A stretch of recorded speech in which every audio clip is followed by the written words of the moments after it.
Welcome to Lit with Ernest, where we dive into the world of literature and explore its significance in our lives. Today, we're going to discuss the Declaration of the Rights of Man and of the Citizen, a foundational document that has shaped the course of human history. Written in 1789, this declaration was a pivotal moment in the French Revolution, and its influence can still be felt today.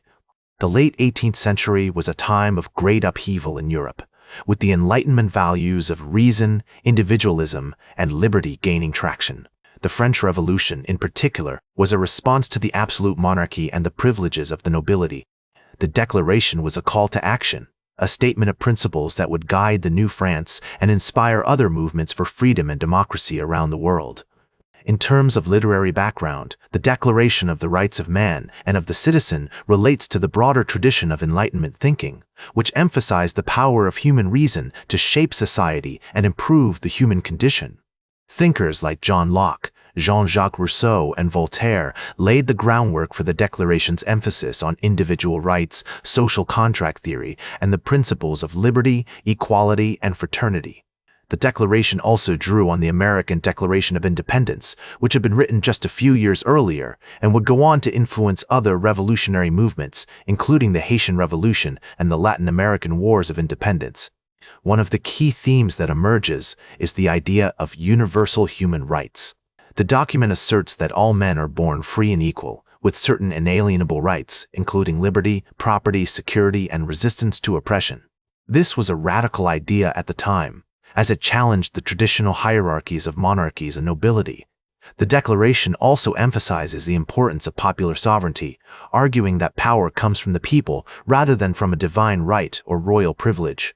One notable passage that exemplifies this theme is Article 1, which states, "Men are born and remain free and equal in rights. Social distinctions can be founded only upon the general good." This statement has had far-reaching implications, inspiring movements for equality and justice around the world.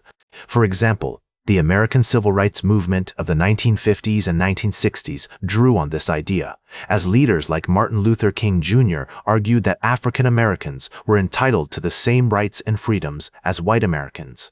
The Declaration of the Rights of Man and of the Citizen has also had a significant impact on literature and culture. It influenced writers like Mary Wollstonecraft, who wrote A Vindication of the Rights of Woman in 1792, arguing that women should have the same rights and opportunities as men. The Declaration's emphasis on individual liberty and autonomy has also inspired countless works of fiction, from the novels of Victor Hugo to the poetry of Pablo Neruda. In terms of cultural impact, the Declaration of the Rights of Man and of the Citizen has been invoked in numerous social and political movements over the years.